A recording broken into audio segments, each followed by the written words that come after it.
തിരുവനന്തപുരം പേട്ടയിൽ നാടോടി ബാലികയെ തട്ടിക്കൊണ്ടുപോയി പീഡിപ്പിച്ച കേസിൽ പ്രതി ഹസൻകുട്ടി കുറ്റക്കാരൻ. തിരുവനന്തപുരം പോക്സോ കോടതിയുടേതാണ് വിധി. ആർ അനന്തകൃഷ്ണൻ വിവരങ്ങളുമായി. അനന്തൻ, എന്താണ് വിശദാംശം? Abhilash, Thiruvananthapuram fast track POCSO കോടതിയാണ് അല്പസമയം മുമ്പ് വിധി പറഞ്ഞത്.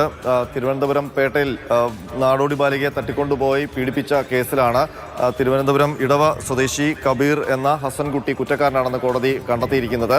ശിക്ഷാവിധി എപ്പോഴാണ് പ്രഖ്യാപിക്കുകയെന്ന് കോടതി വ്യക്തമാക്കിയിട്ടില്ല. ഒരുപക്ഷെ ഇന്ന് ഉച്ചയ്ക്ക് ശേഷമോ അതല്ലെങ്കിൽ തിങ്കളാഴ്ചയോ ആകും ഈ ശിക്ഷാവിധി തീരുമാനിക്കുക. ഈ കേസിൽ കാട്ടായക്കോണം അജിത് കുമാറും ബിന്ദു വിസിയുമാണ് പ്രോസിക്യൂഷന് വേണ്ടി ഹാജരായത്. 41 സാക്ഷികളാണ് കേസുമായി ബന്ധപ്പെട്ട് വിസ്തരിച്ചത്. 11 തൊണ്ടിമുതലുകൾ കോടതിയിൽ ഹാജരാക്കി. നമുക്കറിയാം, തിരുവനന്തപുരത്തെ ഒപ്പം തന്നെ കേരളത്തെയും വലിയ ആശങ്കയിലാക്കിയ മണിക്കൂറുകളായിരുന്നു ആ സംഭവം. 2024 ഫെബ്രുവരി 19-നാണ് തിരുവനന്തപുരം പേട്ട പോലീസ് സ്റ്റേഷൻ പരിധിയിൽ ബ്രഹ്മോസ് സ്ഥാപനത്തിൻ്റെ സമീപത്തുള്ള ഒഴിഞ്ഞ പറമ്പിൽ തമ്പടിച്ചിരുന്ന നാടോടി സംഘത്തിൽ നിന്ന് കുഞ്ഞിനെ കാണാതെ പോയത്. 2 വയസ്സുള്ള കുഞ്ഞിനെയാണ് കാണാതെ പോയത്.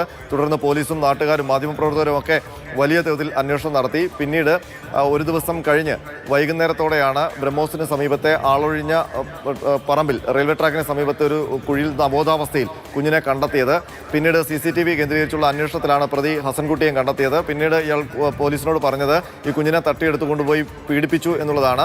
അങ്ങനെയാണ് ഇത് പോക്സോ അടക്കമുള്ള കുറ്റങ്ങൾ ചുമത്തിയത്.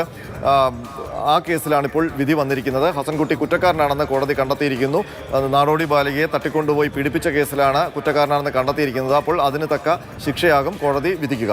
അഭിലാഷ്, 2024 ഫെബ്രുവരി 19-ന് നടന്ന സംഭവത്തിൽ ഇപ്പോൾ കോടതി പ്രതി കുറ്റക്കാരനാണ് എന്ന് കണ്ടെത്തിയിരിക്കുന്നു. വിവരങ്ങൾ നൽകുകയായിരുന്നു ആർ അനന്തകൃഷ്ണൻ.